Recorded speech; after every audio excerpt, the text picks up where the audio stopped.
Boa noite a todos, sejam todos bem-vindos a mais um estudo de hoje, que nós possamos nos conectar mais uma vez com o divino, com o sagrado, com todas as suas manifestações, né? A gente vai devagarinho, né? A gente sempre vai, falo que não adianta também ir muito científico, que senão não é acessível, né?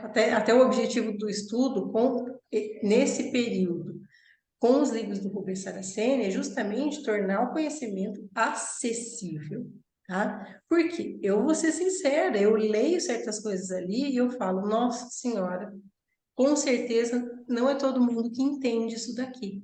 E é por isso que o Rubens Saraceni é tão demonizado aí nas redes sociais. Tem muita gente, eu vejo muito comentário assim, de outros, né, de pai de santo, assim, mas aí eu percebo muitos desses pais de santo que falam tão mal do Rubens Saraceni, eles falam, isso está errado, não é assim, mas não falam qual que é o certo.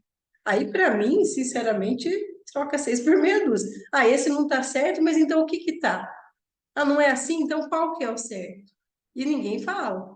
Então, eu prefiro ir com alguém que explica com profundidade. Lógico que a gente sempre faz filtros de bom senso, de adaptação para a nossa realidade, para a nossa casa. A gente não segue aquilo ali ao pé da letra em todos os aspectos. Porque senão a gente vira um copiador, e não é assim. O trabalho do vô tem toda uma individualidade que é do vô. E a gente, nossa, por princípio, por essência, a gente tem que compreender e respeitar essa individualidade e peculiaridade do trabalho do vô, né? Mas eu vou tratar hoje com vocês. É um assunto, na verdade, eu sempre falo, mas hoje eu resolvi tratar com mais profundidade. Por quê? Porque é algo que está sendo recorrente e algo que aconteceu no sábado também, assim, repetidamente. Depois eu vou colocar o nome do vídeo, vai ser assim, ó, não se escandalize, silencie. Esse é o maior conselho que eu posso dar para vocês. Por quê? O escandalizar-se gera um estado emocional alterado nos médiums. Todos os médiuns da corrente que se escandalizam, eles entram automaticamente num estado alterado. E quando eu falo se escandalizar ou se impressionar, isso é tanto com coisas boas quanto coisas ruins. Tá? Aquele que se escandaliza, ele com facilidade vira alvo para enganadores. Vamos aos exemplos. Aquele que se impressiona com muita coisa, fica impressionado. Nossa, olha, o preto velho acendeu a vela fez sei lá de que jeito. Nossa, caiu uma coisa sozinha. Nossa, o fenômeno. Aquele que se impressiona demais com o fenômeno, ele tende a abrir vamos dizer assim, se abre uma porta para um obsessor, para um enganador, para um manipulador olhar para esse médium e dizer assim, e pensar, né? Assim, já sei como eu pego esse daí. Não pense que os espíritos que trabalham contra a lei divina não têm poderes, inclusive de poderes de fenômenos físicos, de influência. Bom, a gente está estudando isso, né, gente? Está falando disso, a quantidade de influência que esses espíritos trevosos contra a lei fazem ali, eles fazem o tempo inteiro para atingir qualquer trabalho de Deus. Qualquer trabalho que tente, né, que vá trabalhar em prol da lei divina, seja uma igreja evangélica, seja católica, seja um terreiro de Umbanda, sempre vira alvo de ataque. Isso não é para ficar com medo, isso é natural, é da natureza do trabalho, tá? E quando eu me escandalizo, quando eu me impressiono, vocês não pensem que esses espíritos obsessores, não estou falando de todos, mas tem alguns, os mais inteligentes, os mais perigosos, eles estudam o médium, o seu comportamento, as suas reações, para saber como se instalar na vida do médium. Ai, meu pai, mas essa sim, gente.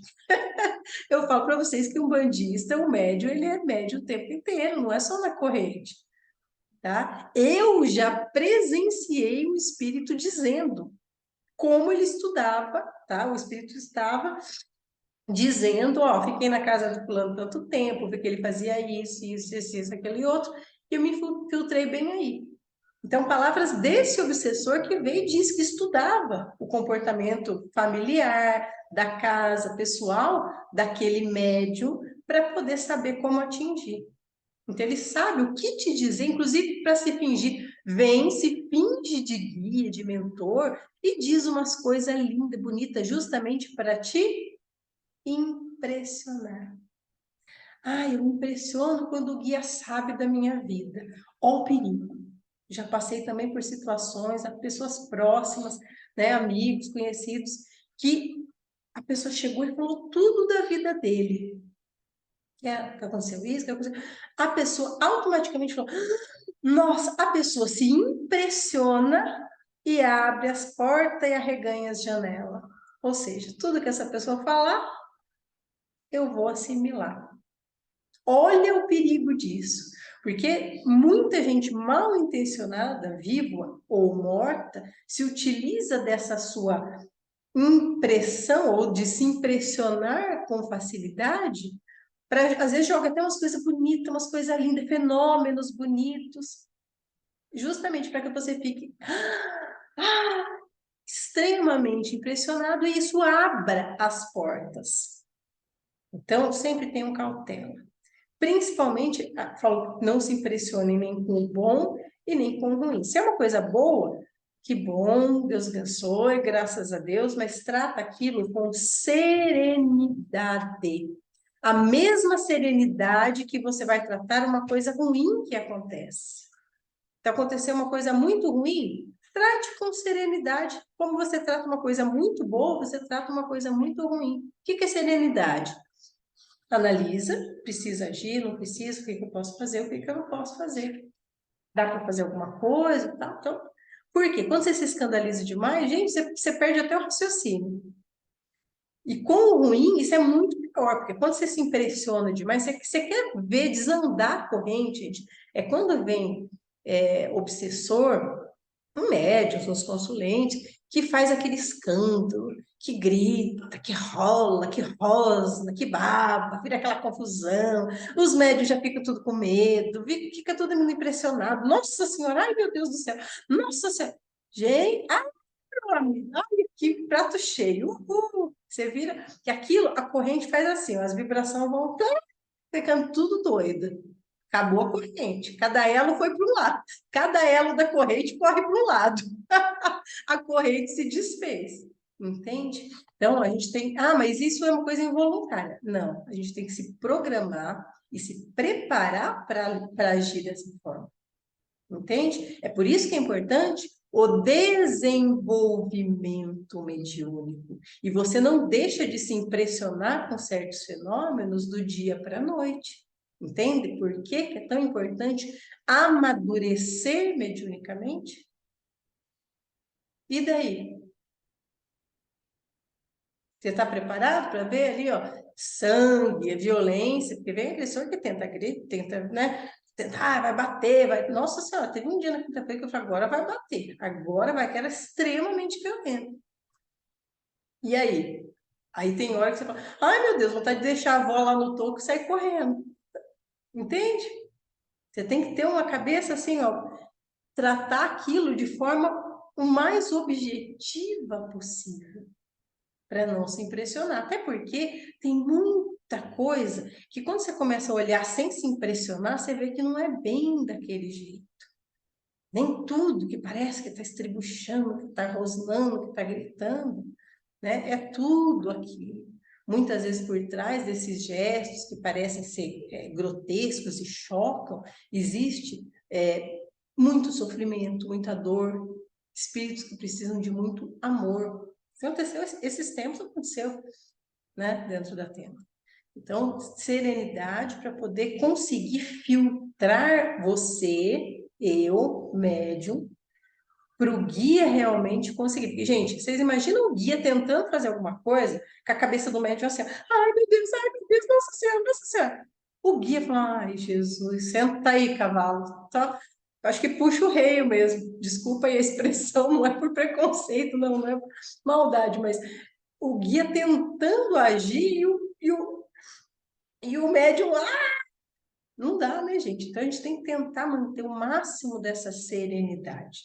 E quando eu falo, né, desse não se impressionar, foi o começo para eu tratar do assunto que, na verdade, é o que eu quero chegar, tá?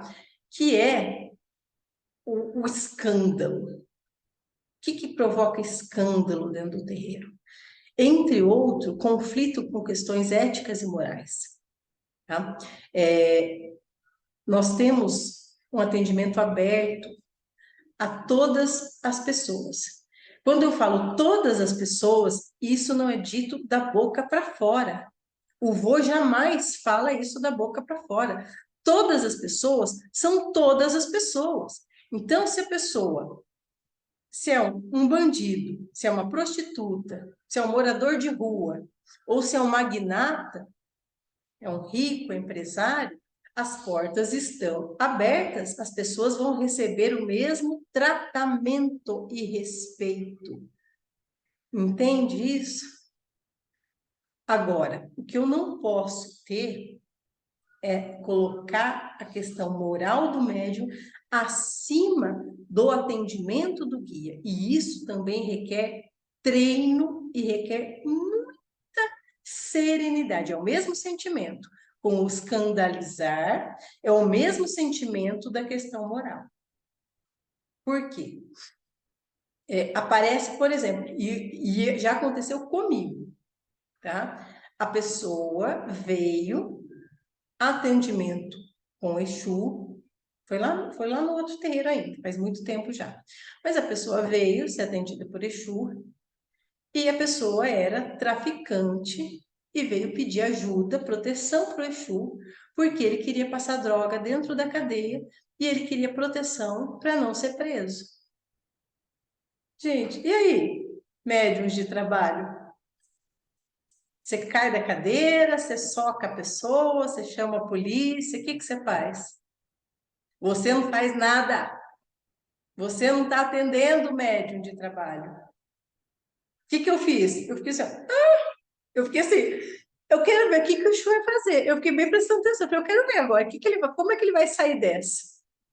E ele, com a maior naturalidade, ele falou, você sabe que não está certo, mas quem sou eu para te falar o que é certo e errado? Você faz da sua vida o que você quiser, porque você tem livre. Foi mais, assim, não foi exatamente com essas palavras, mas foi nesse conteúdo.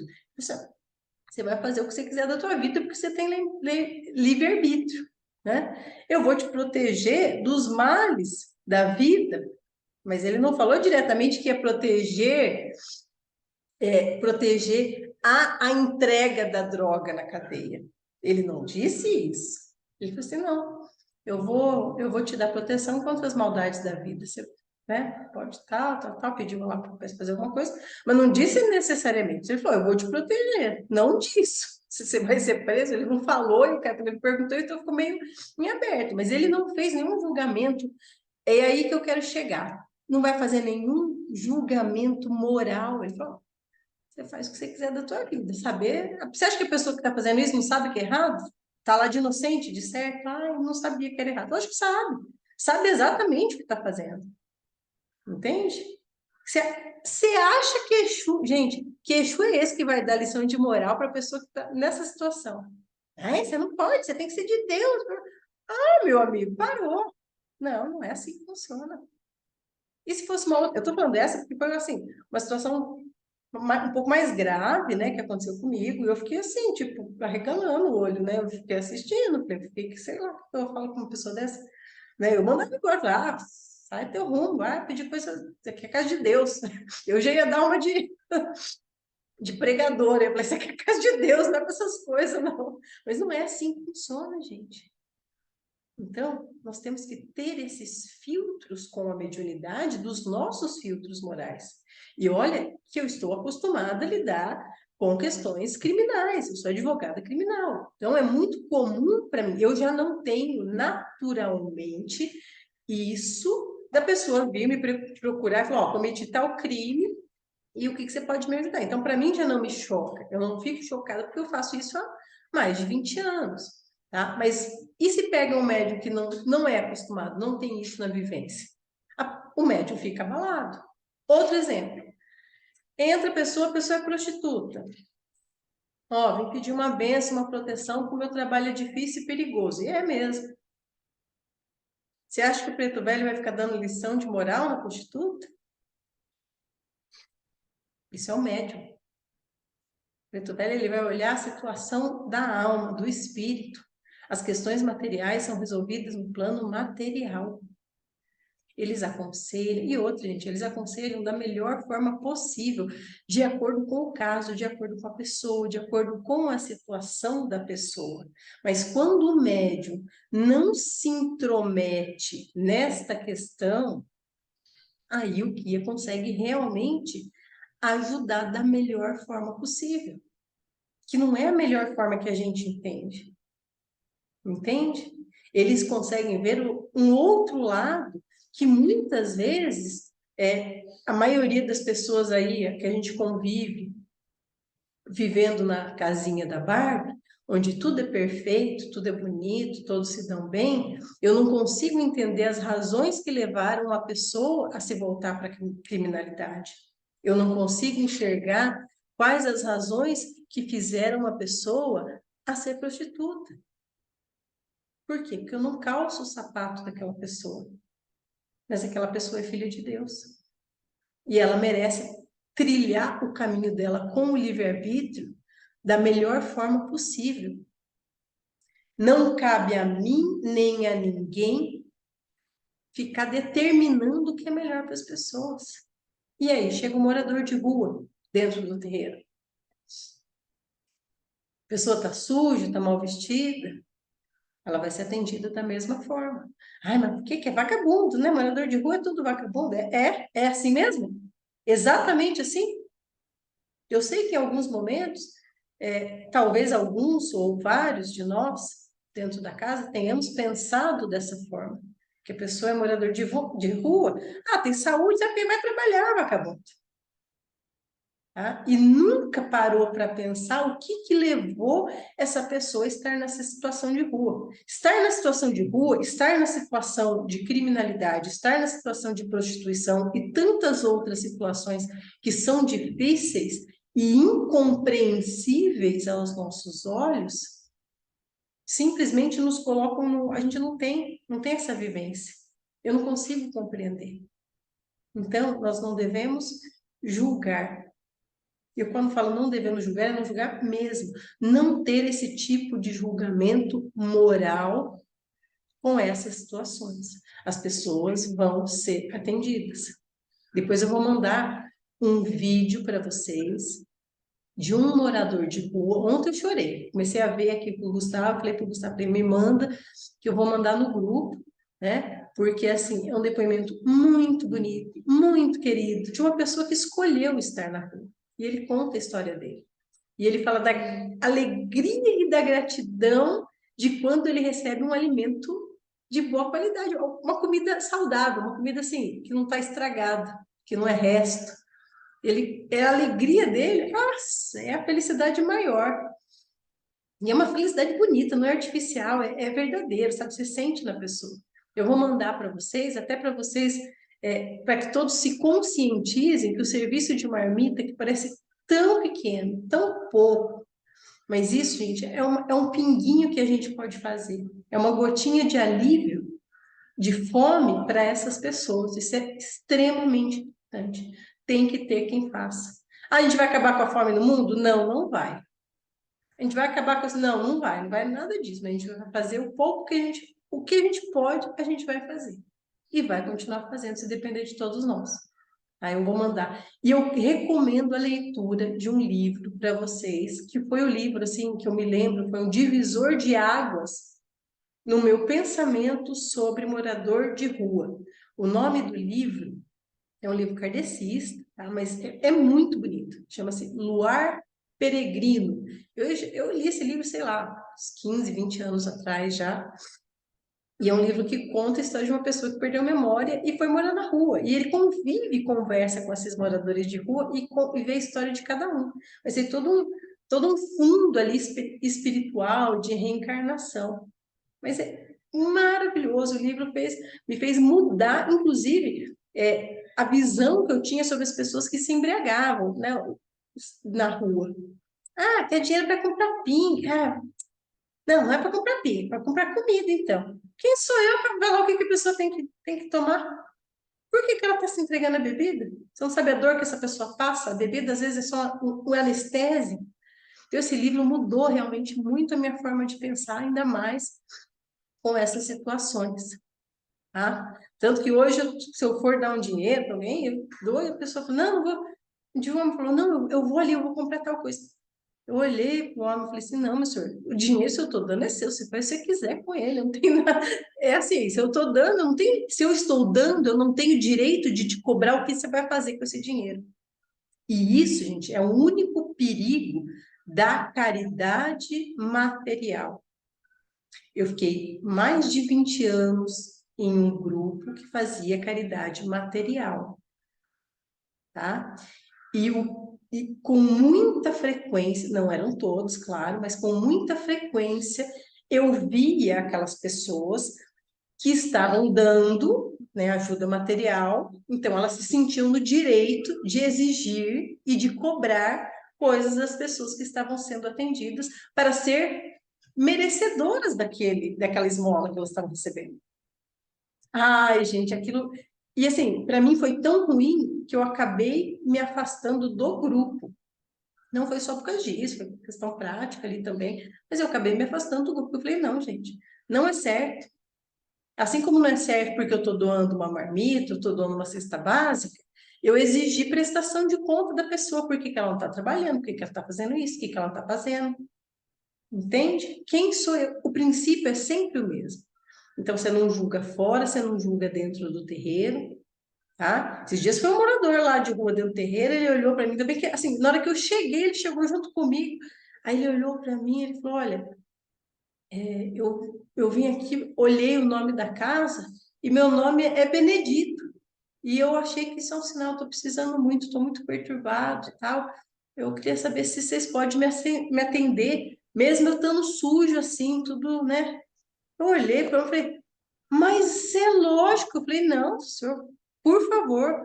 E se alguém maltratar o senhor, olhar feio aqui para o senhor pode parar tudo e ir lá falar comigo, que vai se entender comigo. Eu falei, não, o senhor pode, vai, senta ali, né? Se você quiser tomar uma água, tal. Já fui lá, já tinha uma blusa. Falei, senhor, essa blusa do senhor, o senhor quer outra melhor? Já arrumei uma blusa lá para ele, que tinha lá uma blusa boa da ter, já acabei. Falei, Deus me livre se alguém maltratar esse homem, que eu saía lá do topo, deixava a véia lá, ia lá com o homem lá. Então, não pode. Entendeu? E assim, o mesmo, só que eu quero que vocês entendam que o mesmo princípio tem que ser para um bandido, para um traficante, para uma prostituta, para todos. Nós não devemos fazer julgamento moral. Só que, com morador de rua, é muito mais fácil. Porque entra uma pessoa suja, maltrapilha, esfomeada, você fala, ai, vou acolher porque eu sou boazinha, ai, como eu sou caridosa. Agora, quero ver a prostituta entrar lá dentro com aquelas roupas bonitas, com aquelas rouponas legal, mostrando tudo. Quero ver a sua dose de isenção. Uhum. Ah, não, mas daí não tem diferença. São pessoas em situação de vulnerabilidade da mesma forma. Qual que é a diferença? Fala para mim, qual que é a diferença? Ah, atenda bem, da mesma forma. Tem o mesmo respeito, tem o mesmo tratamento que qualquer outra pessoa. Por que que eu estou falando isso? E agora eu dou um recado para os campones. Na verdade, não é para a Débora, eu já vou falar o nome mesmo, porque assim, são para os aprendizes aí de Cambone. Sábado, por 2 oportunidades seguidas, Foram duas meninas atender, duas moças, mulheres, não sei, atender com a avó. E a pessoa que estava cambonando começou a amarrar uns panos na pessoa, porque a pessoa, sei lá. Aí a avó, sabe, eu sempre fico de olho fechado. Se tiver ali, praticamente não vou ver. Às vezes eu vejo a mão, a cor da mão das pessoas, só porque nem erguei o rosto assim para olhar, a avó não faz. Então não faz a menor diferença. E eu também, se eu ver um decote com peito para mim, não tenho, sabe, não me escandalizo com isso. Não estou ali para olhar peito de ninguém. Entende? Ai, mas é desagradável. É, lógico que é desagradável. Ai, mas as pessoas têm que entender que é a casa de Deus, elas não podem assim. Não, não pode. Aí você vai fazer o quê? Vai humilhar a pessoa? Porque foi constrangedor. Entenda a diferença. Uma coisa é você vir discretamente, como aconteceram várias vezes, estende lá, a pessoa está com roupa muito curta, você estende um paninho branco, né, no colo da pessoa, que está com roupa curta, uma coisa discreta, ninguém percebe, fica. Outra coisa, você vinha encher, mas foi enchendo meio de pano aqui, amarrando, parecia uns babador. A pessoa ficou constrangida. A avó teve que parar, explicar. Então, assim, a avó teve que parar, explicar para a pessoa, conversar com todo carinho, com toda calma para a pessoa, sabe, assim, porque a pessoa ficou constrangida, foi constrangedor. Então, uma coisa é você vir discretamente, coloca um paninho e tal. Assim, ah, mas a pessoa não tem vergonha de assim? Às vezes não tem, gente. Tem gente que percebe. Está acostumado a andar com determinado tipo de roupa. O importante é assim, não é para a gente incentivar esse tipo de comportamento, claro. Mas a gente não pode constranger as pessoas que vão lá dessa forma. Entende? Tá errado. Então, eu estou falando isso que, assim, foi específico para essa pessoa que está aprendendo a cambonar, então eu estou falando para ensinar, não faça mais isso, né? Foi constrangedor, a vibração da pessoa já foi complicada, a pessoa já dá aquele bloqueio, fala, nossa, porque assim, se eu vou num lugar, a pessoa começa a me tampar, eu vou me sentir, vocês desculpa a palavra, uma puta, né? Vou me sentir, assim, a pior das pessoas do mundo. Nossa senhora, tô e assim, não incentivem esse tipo de coisa. Não se escandalizem. E essa mesma pessoa, inclusive, que vai lá cobrir, gente, porque essa pessoa tem algum problema, né? Você concorda? Porque você não pode ver nada ali, a pessoa às vezes está com uma roupa curta, nada, mas que tipo de pessoa sou eu que não posso ver um decote e uma saia curta? Eu não posso ver um par de coxa que eu já me assanho? Então, eu tenho que rever os meus conceitos, concorda? Ah, mas o outro tem que ter respeito.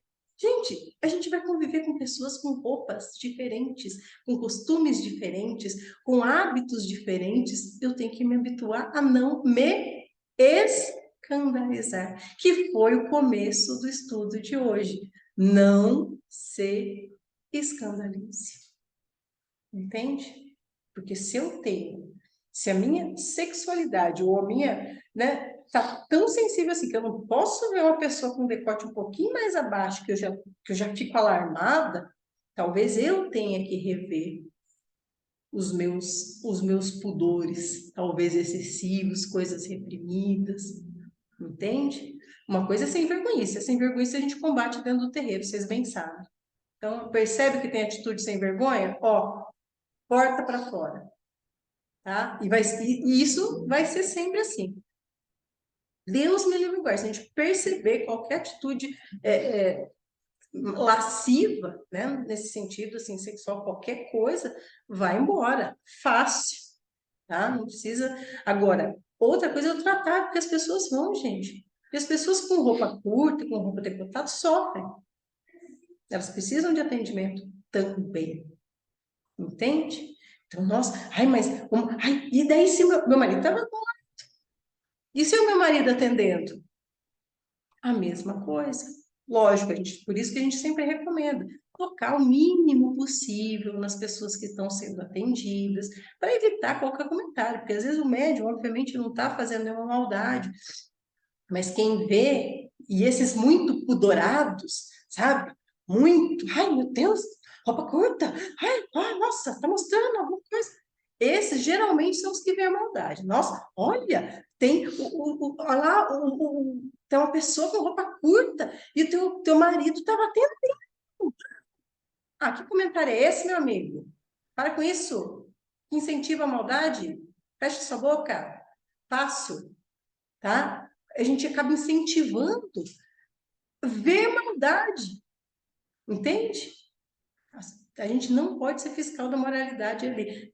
É uma outra situação. A gente tem que ter conduta, ó, retíssima, 100%, o tempo inteiro, cuidar, vigiar, tudo que a gente sempre recomenda aqui. Então, eu estou tratando de alguns casos, né, de alguns pontos que destoaram e constrangeram, tá? E junto com tudo isso, entra teve um outro caso ainda mais grave, né? Eu falei desse de crime, que é a questão do sigilo. Assim como essa pessoa chegou pro Exu e falou que ia passar droga dentro da cadeia, e aí eu saio o quê? Eu desincorporo e vou ligar para a polícia? E se a pessoa vem e confessa um crime? Eu vou contar para a polícia? Vou contar para a família? A questão do sigilo é regra de ouro, assim como é para todos os sacerdotes de todas as religiões, também é para o médium de trabalho dentro da Umbanda, tá? Sigilo é regra de ouro, não se quebra em hipótese nenhuma. Então, só para vocês terem ideia, vem a pessoa e fala assim: olha, eu matei meus 2 filhos, preciso de atendimento, estou desequilibrado, vem fazer uma consulta, vem com o preto velho. E aí, você vai parar, prender a pessoa, desincorporar e chamar a polícia? Ou pior, você vai desincorporar e vai chamar alguém, vai contar aquilo para alguém? Não, você não vai fazer nada. Ah, mas eu não estou sendo conivente? Não, não está. O atendimento de Umbanda tem a mesma proteção, o mesmo entendimento do sigilo do padre, tá? Inclusive, eu tinha um aluno meu em direito, porque assim, tratava, né, dessas questões criminais envolvendo sigilo. Eu perguntei para o padre, mas tem, assim, realmente, mesmo se for, por exemplo, olha, está planejando cometer um crime, você tem obrigação? Eu tenho. Inclusive, é um dos casos que, se o padre quebrar, mesmo para avisar a polícia, ele pode ser excomungado. Eu falei, nossa, é radical. Ele falou, sim. E é muito rigoroso, a igreja é muito rigorosa com esse tipo de situação. Então, nem se a pessoa vier para o padre em confissão e dizer que vai praticar o crime, o padre não conta. Não pode contar. Então, é assim que deve ser com a gente também. Ah, mas eu não tô. Não, não é para isso. Justiça da terra é justiça da terra. A gente está ali para outra coisa. Nosso foco não é ser justiceiro da terra, e muito menos do além. A gente está ali para amparar, encaminhar, ajudar as pessoas da melhor forma. Às vezes um pouco mais dura, às vezes com mais carinho e tal, mas os guias fazem isso, não é com essa finalidade. Inclusive, só para vocês terem uma ideia, a confiança é parte do tratamento. Não é incomum uma pessoa, para ir ser atendida no terreiro, essa pessoa, por já ter sido enganada, por já ter sido vítima de quebra de confiança, né? Foi no terreiro, contou, fez alguma coisa, saiu falando para todo mundo. Então, essa pessoa vem para o terreiro, ela já vem fechada, porque ela não confia no sigilo do médium da casa. Essa pessoa, quando ela não confia, ela fecha o seu coração, fecha a sua alma, ela fecha tudo mesmo, o seu campo energético, ela fecha, e isso dificulta, inclusive, o atendimento. Então, ter confiança no atendimento, a pessoa que vem ali com confiança, é primordial para o benzimento ser mais eficiente. Ah, então ela interfere? Interfere. Pessoa não dá, às vezes a pessoa não dá abertura. Quantos de vocês que atendem, né, sabem disso? Quantas e quantas vezes você não está ali e o preto velho vai atender e você sente junto com o preto velho que a pessoa não dá abertura. Então, o preto velho fala, olha, enquanto, né, às vezes ele até fala, olha, enquanto você não der abertura para tratar, não aceitar, a gente não tem muito o que fazer. E não tem mesmo, tá? Um outro detalhe, gente, esse negócio do sigilo, ele é tão importante, que eu até trouxe aqui para vocês, obviamente, como professora de direito penal, existe um crime específico para divulgação de segredo, artigo 154 do Código Penal. Revelar a alguém, sem justa causa, segredo de que tenha ciência em razão de função, ministério, que a gente está fazendo aqui é ministério, ofício ou profissão, e cuja revelação possa produzir dano a outrem. Que tipo de dano? Qualquer dano, moral, material, qualquer tipo de dano. Então, revelar um segredo. A pessoa vem e fala, tô traindo meu marido. Eu falo, a fulana foi no terreiro e falou pro meu preto velho que tá traindo o marido. Crime, artigo 154. Revelou um segredo que recebeu em razão do Ministério da Fé. Entendem a gravidade disso? Isso é passível, sim, de responder a processo penal. Então, a gente não pode... Não, e daí? A pessoa vem e confessa um crime? Ou então, uma outra situação, a pessoa vem e fala assim, a mulher vem e fala, olha, meu marido está me socando, está me batendo, está batendo nos meus filhos. E você, médium, que não consegue se controlar, vai lá, desincorpora, lembra, né, da pessoa, alguns mais, outros menos, vê a pessoa e termina ali a gira, você vê a pessoa lá e fala, acho que foi aquela mulher.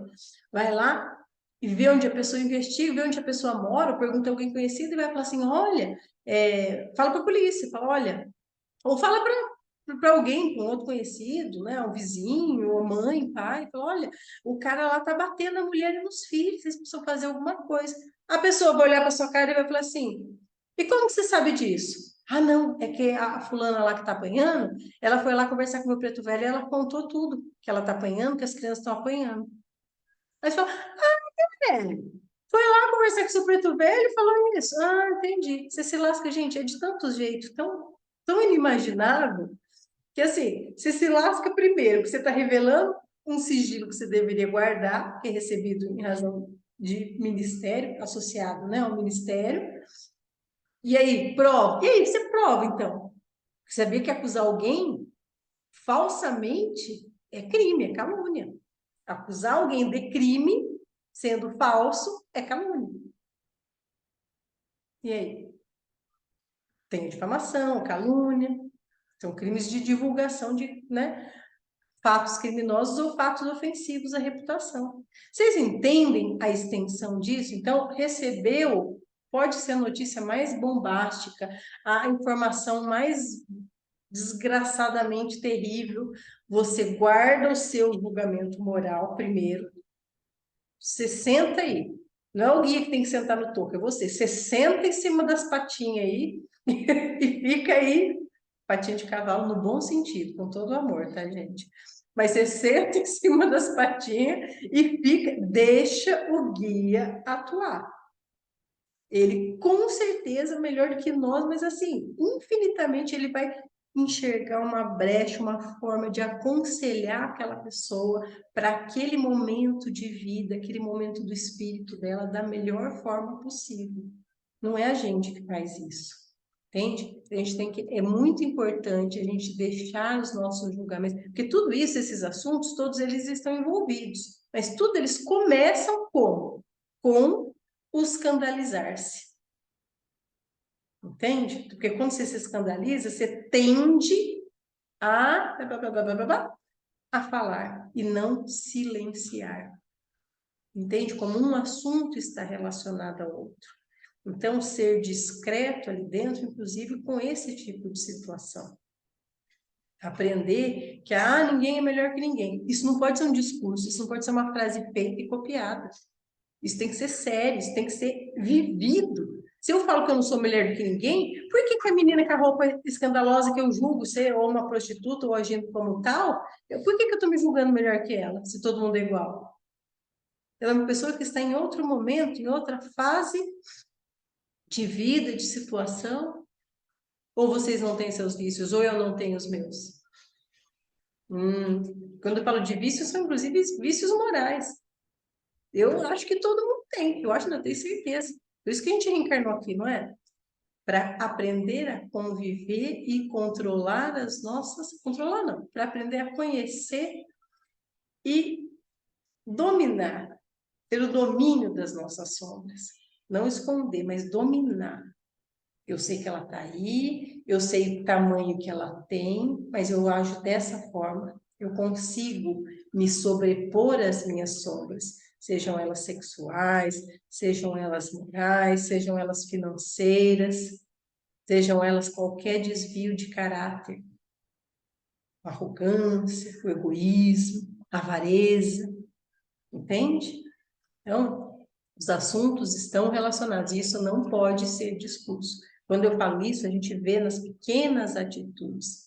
São atitudes muito pequenas que parecem inofensivas, mas na verdade demonstram isso. Falam, nossa, eu sou uma santa, a outra não é, então eu tenho que tampar a outra. Entende? Eu não posso fazer uma coisa, falar uma coisa e fazer outra. Não condiz. Lógico que a gente procura, né? Faz ter bom senso. É que é difícil ensinar bom senso para adultos, né, gente? É complicado. Eu não consigo. Eu tento esclarecer e tal, mas vocês concordam aqui que é difícil. Então a gente procura, ó, cuidado, né? Essa situação, a gente instrui para que isso fique sempre na maneira mais natural, mais calma possível, para não destoar o trabalho, né? Para não desandar. Então, eu quero que vocês reflitam sobre isso, pensem e deem importância nessa questão do sigilo, especialmente sabendo que é crime. Eu acho que é importante. Não é ameaça, não, tá, gente? É só uma informação mesmo. Tá? Então, divulgou o segredo? Tomara que não, se o pai de santo não pegar, tomara que a polícia pegue, tá? Não concordo, acho péssimo, isso é péssimo para a imagem da casa, né?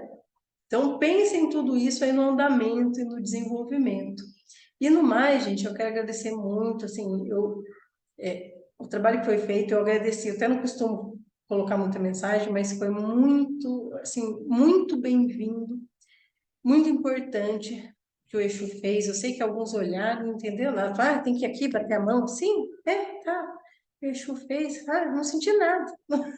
Ele foi recolhendo, tá, gente? Ele foi recolhendo, inclusive demandas contra os médicos que estavam ali, tá? Foi recolhendo, demanda contra a casa, contra os médicos. Lembrando sempre que qualquer trabalhador, por mais formiguinho, por mais elefante gigante que seja, sempre tem alguma demanda em maior ou menor grau, isso é normal. Por isso que Exu vem e precisa estar sendo cuidado. Foi exatamente o que ele falou: a casa tem guardião, a casa tem quem cuida, eu cuido dos meus. Ou seja, a gente está aqui cuidando dos seus méritos. Então, ele falou: ó, ninguém incorpora, não vem mulher, não vem ninguém hoje só sou eu. Que foi lá e fez esse trabalho de recolhimento, tá? Para que a gente fique sempre cuidado, deixar isso bem claro, como isso é importante, tá?